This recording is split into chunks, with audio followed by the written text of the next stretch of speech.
So Dr. Chapman, let's start by talking about sort of where the district is with the process of the task force recommendations. Okay, so this process began in early January when the board took action at a board meeting, and in reference to policy, one of their board policies, they directed me to establish a task force of community members to make recommendations to the board around school consolidation and closure. And so shortly after that meeting, the January meeting, we certainly made recommendations back to the board. We brought recommendations of names of task force members back to the board, and the task force began their work of reviewing the data, reviewing information from historical data, reviewing data from the previous task force recommendations from 2019. The last couple of months, we've been engaging in community engagement sessions. I believe during the months of May and June, the team has been out engaging with the community. They've had virtual sessions, in-person sessions all over the city to get feedback from the community. So now the task before them is to review the preliminary recommendations that they've made in light of all of the qualitative data that they received from the community. That's the feedback. Those are the comments. That's the passion that we heard from the community, whether they were advocating for one scenario or advocating against a scenario. And so now the task force is reviewing the feedback from the community, and then their task will be to make some final recommendations. And we believe that the final recommendations certainly will be informed by what we've heard from our community.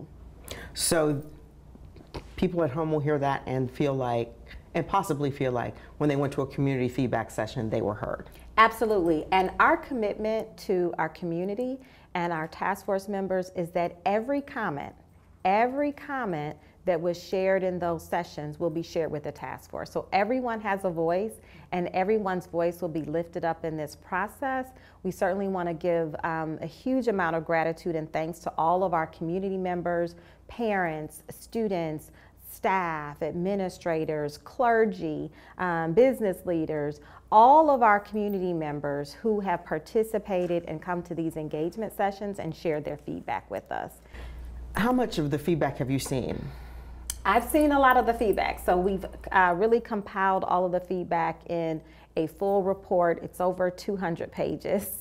And so I'm in the process of reading all of the comments. We certainly want to make sure that we review all of the feedback so that our decisions, the final decisions of the task force, will be reflective of the feedback that we're hearing from our community. Can you share any of the feedback you're hearing about what could be ahead? Yeah, so I think that what we've heard resoundingly is that, you know, our school communities, our elementary schools, middle schools, and high schools are beloved learning hubs in our community. And so there's lots of passion, advocacy for our school communities. And so a lot of what we heard from family members is that how can we keep that sense of belonging and that sense of connectiveness, that culture that has already been established, and how can we maintain that regardless of the transition? Families want more modernized learning spaces, right? Teachers want to teach in more modernized learning spaces. So it's not about thinking about what they don't want. It's really thinking about how they can have both, how we can honor the culture, the traditions, the relationships, the connectedness that happens in our school communities, which we're certainly proud of, right? That's the hope and the aim of education, that we're creating those warm and welcoming learning environments, which we've done. And so to hear and see that our families advocating for maintaining those connections, regardless of the transitions, is really, something that we have to be very thoughtful and mindful of whenever any decisions are made. And so we're hearing, certainly we've heard from community members about advocating for being able to take exemplary programs in our school district and expand those opportunities to provide access to more students. So for example, if we have an exemplary program at a school that's already restricted in the number of students that they could have, making that program, transitioning that program to a school where it would be a larger footprint, so that we can expand access and more families, more students could take advantage of the exemplary programming. So that's something that we also want to be thinking of and mindful of. What do you say as a superintendent of this district to the feedback that we've heard? Why does the district need to do this? We just passed a levy, a major levy. So let me talk about why we're having this conversation now, and then I'll talk about the investments from the recent ballot initiative. When we think about why we need to do this now, first I want to talk about and start with centering this on the needs of our students. We know that the learning spaces of yesterday do not serve or support the best learning experiences for our students of tomorrow. Give you a prime example. When we think about high school, some of our high schools look and feel the exact same way they did when I went to high school, right? It's very, the learning spaces have not been modernized.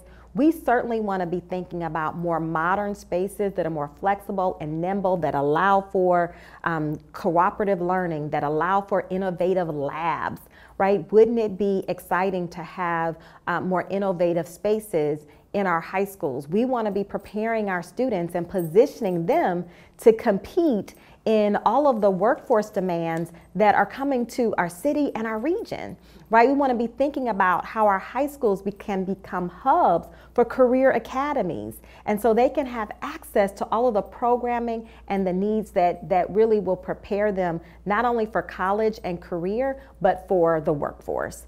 And so that's one of the reasons that we're thinking about this.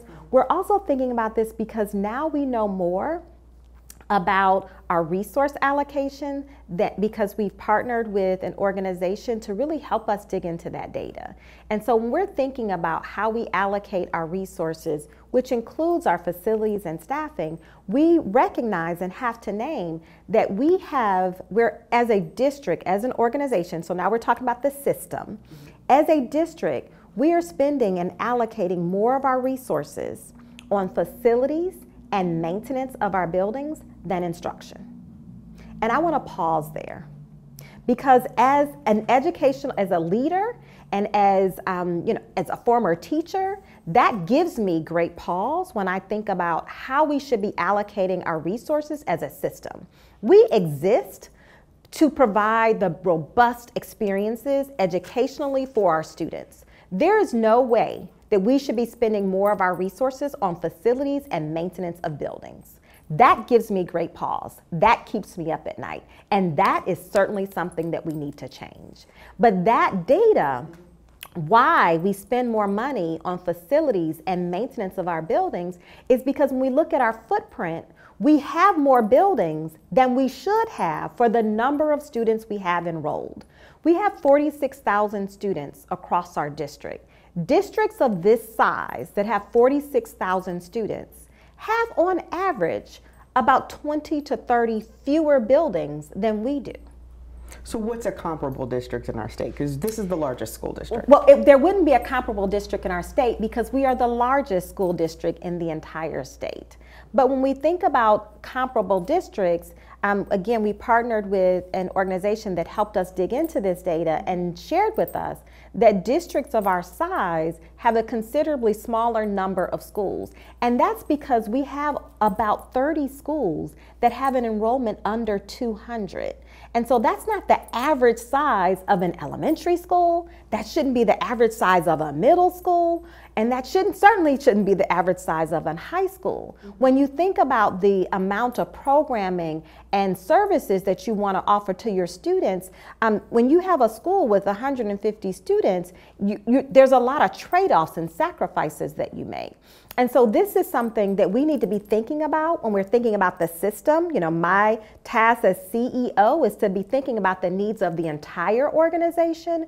And certainly I owe it to our community, I owe it to our students to be thinking about how we can, as a system, allocate more resources to support instruction, our primary driver and our primary function as an organization than facilities and operations. The other consideration that we have to consider is that across our district, most of our buildings, majority of our buildings, are over 50 years of age or more. We have some buildings that were constructed before electricity. And so we all know that if you have an older home, you have an older building, it's going to cost more to maintain it.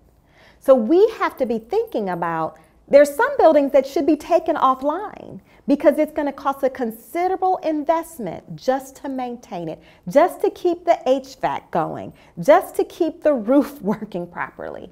As a part of our some of the recent investments that we've made is we made sure that all of our facilities across the district, we've upgraded and made sure that they have HVAC, right?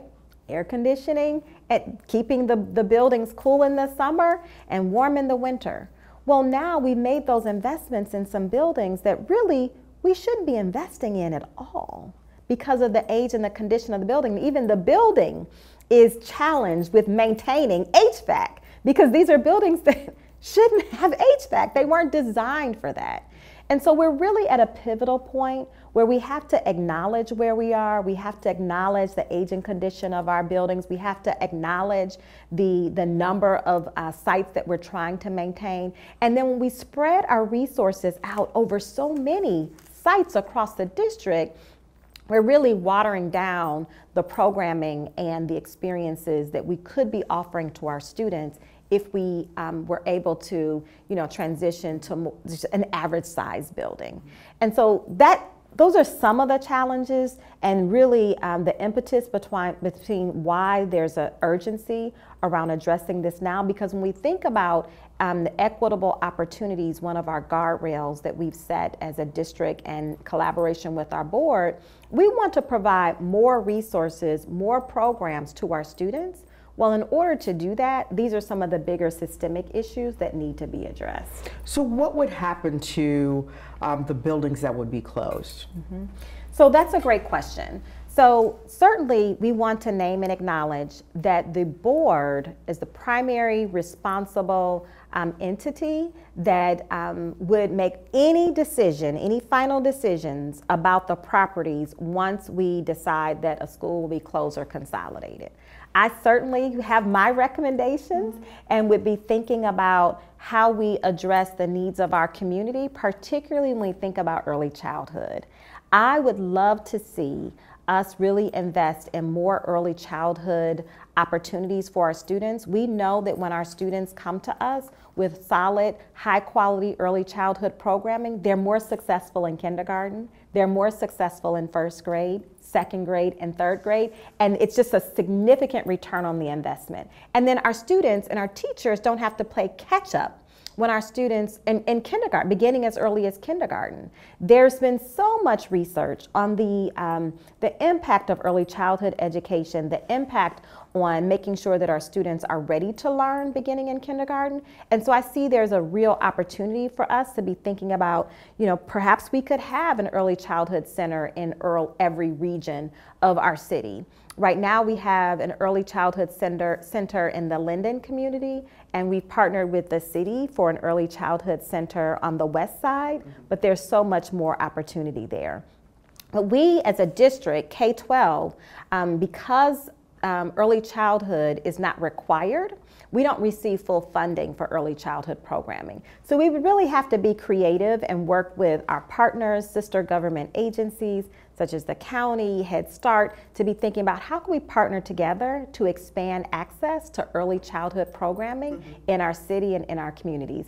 And that's something that gives me great hope. I get excited when I talk about it, and certainly a strategy that I think would really think about, if we have an elementary school with 150 students and we're spreading the programming out over grades K through 5, why not have 150 3 or 4-year-olds, learning and preparing them for early childhood education. It's an opportunity. I know there's a demand in our community for early childhood programming. I know that for working families, they need early childhood programming so that they can go to work and earn a living. And it certainly helps us tremendously when we think about the K-12 landscape. Making sure that our students have access to early childhood education only prepares them to be even more successful when they come to us in kindergarten. But would you still have the same concern about maintenance of the buildings? Not if we partnered with sister government agencies. So we would not be the sole provider. We would be partnering with other institutions to help stand that up. So it'd be much more of a shared space where we would not be holding or responsible for all of the costs of maintaining the building. So that's right. We're not thinking about how we're going to create another program that, again, we're still responsible for all of the costs of maintaining the building. But we also need to be thinking about which buildings would be the prime sites for expanding programming. Because, again, some of these buildings really shouldn't be operational. So it wouldn't be all sites, right? Because if they're really buildings that that shouldn't be operational and should be taken offline, that would be the first consideration. So the board would have some discretion about deciding. Certainly we would make sure that we are providing them with all of the data to inform these decisions, but they could certainly take the buildings offline because of the age, condition, and facility needs. They could partner with sister government agencies to expand services to our community. They could, sell the building. Not saying that that's what they want to do, but these are all options that they could certainly explore once decisions have been made around school closure or school consolidation.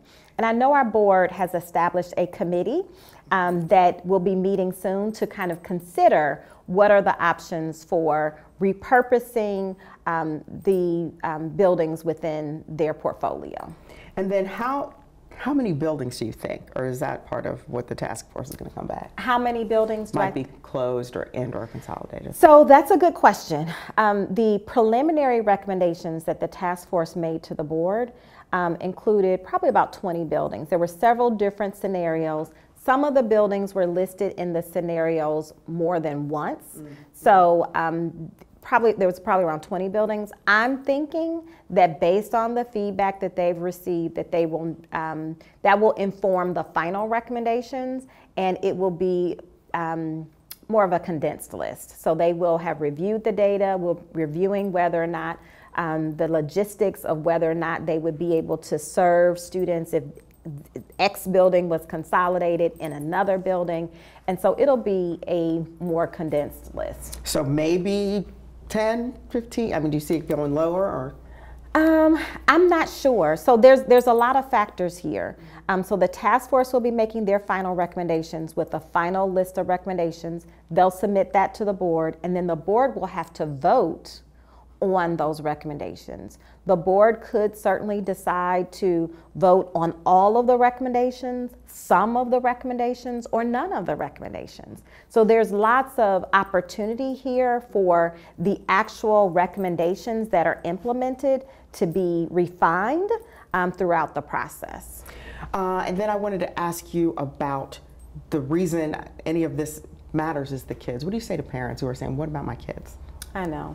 So I'm a parent of a school-age child, and I certainly know how much our school communities mean to our students, mean to our families, how much our school communities mean to our staff. It's not just a building. It's not a school. They don't think of it in that way. We think of it as a second home, right? So when I send my child to school every day, he's going to his home away from home. I know he's going to be safe. I know he's going to be loved. His teachers are going to, they appreciate him, and he's going to be educated. And so this is a very, very sensitive decision, sensitive discussions. The topics certainly, really, hit home, right? Because it's a very personal decision when you're saying this is the place and the community that really nurtures your child from, in some cases, it's pre-K through 5th or 6th grade. So that's a really, really long time. And so we want to be very sensitive to that. And there is no way that we can undermine or negate how our families feel about their school communities, how our students feel and how our staff feel. There's no world where we will turn a blind eye to that. But we also want to be thinking about, in this process, we want our families and our students to trust the process and know that the decisions that we are making today, we are doing that in the best interest of our students. So there has to be, for me, a value add to making these decisions. We're not saying to our students and our families, we're going to close or consolidate this school so that we can give you the same experience at the next school. There has to be a value proposition as why we're making this sacrifice. Does it mean that your child now has access to a more modernized learning space? Does it mean that your child now has access to more programming to support their educational development? What does it mean for the families? We have to be able to say that there's a value add and that their experience as an elementary school student, middle school student, or high school student, we're expanding access to students and their experience will be improved. So that's on us. That's our challenge. That's what we have to be able to deliver on. Otherwise, I don't see how we would be able to make these decisions in good faith and continue to maintain the support and really the trust of our families and our students and our staff. How much confidence do you have in the task force and the people who are on that task force? Are they all, are many of them, how many of them would you say have kids in the district? So some of them have kids in the district, some of them are students in the district, some of them are parents, some of them are CCS graduates, some of them are CCS employees, some of them, whether they have children in the district, they also might have grandchildren in the district. And so they're connected or invested in the community in some way, shape, or form. Variety of different connections to the district, but all of them are passionate about public education. They're passionate about the work that we're doing in Columbus City Schools, and they are volunteers.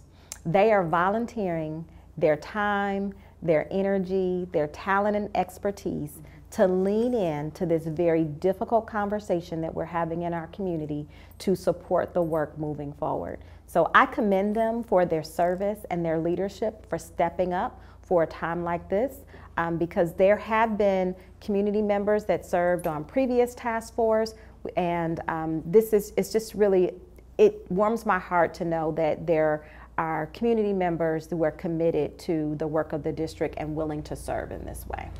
I think you would agree that no matter how this goes, there are going to be some unhappy people. Absolutely. How do you pivot and move forward? So when I think about the work of the district, we know that there are some decisions that need to be made. There are some tough decisions that need to be made. They're not easy. And I want to make sure that we are explaining the why and explaining why we need to make these decisions at this time. And even if some of our community members are not happy with the decision, they'll at least understand why. And I also want to think about when we make these decisions, when the board makes their final decision, we are going to do everything that we can as the administration to assure a smooth and seamless transition for our students and families. And that means that these are decisions that we are not going to rush. And so the board will make a decision whether or not to accept these recommendations in whole or part and so forth. And then they'll give them back to the administration, and then they'll say, now we need to execute. We need to operationalize these decisions, these final decisions. And so I want everyone to know that we will make sure that we take the necessary time to do the necessary planning and engagement with the communities that will be impacted to ensure that it's a seamless transition. So that means if we need to take a year to work with our communities to redo the boundaries for any school that's impacted, that's what we'll do. We'll set aside the time, and we will make sure that the community members, the parents, everyone who's impacted by these decisions, they have an opportunity to help us shape what the new boundaries will look like for a school that's closed or a school that's consolidated. And so that's our commitment to really making sure we meet our families where they are and work with them through this process. So it doesn't sound like this is going to happen in August. Absolutely not. Absolutely not. The task force will be finalizing their work this month, and then they'll turn over all the recommendations to the board. The board will receive the recommendations this month, and then the board will certainly have an opportunity to vote on those recommendations. They may vote in June, they may vote in August, right? And then after the board makes those final decisions, the administration will create a timeline for how much time it will take to implement these decisions.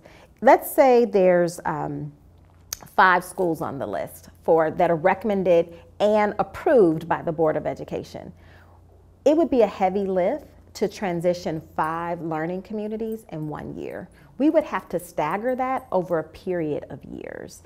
And so none of these decisions will happen. It's not like flipping a light switch. We want to be thinking about, these are our school communities. We want to work with our students. We want to work with our families. We want to work with the staff and the administration, and it will take some time. So I know that our board will be gracious in giving us the flexibility and the discretion to map this out over a timeline that makes sense for everyone, so it doesn't feel rushed.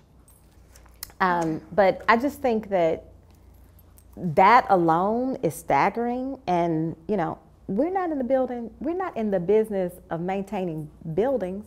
We're in the business of educating children. And so when we think about how we allocate our resources should speak to that. And that's not happening right now. We think about our report card data. We need to spend more resources on instruction. How do we do that? We need to make some tough decisions about our footprint across the district and about our continuing to invest in buildings that truly should be taken offline.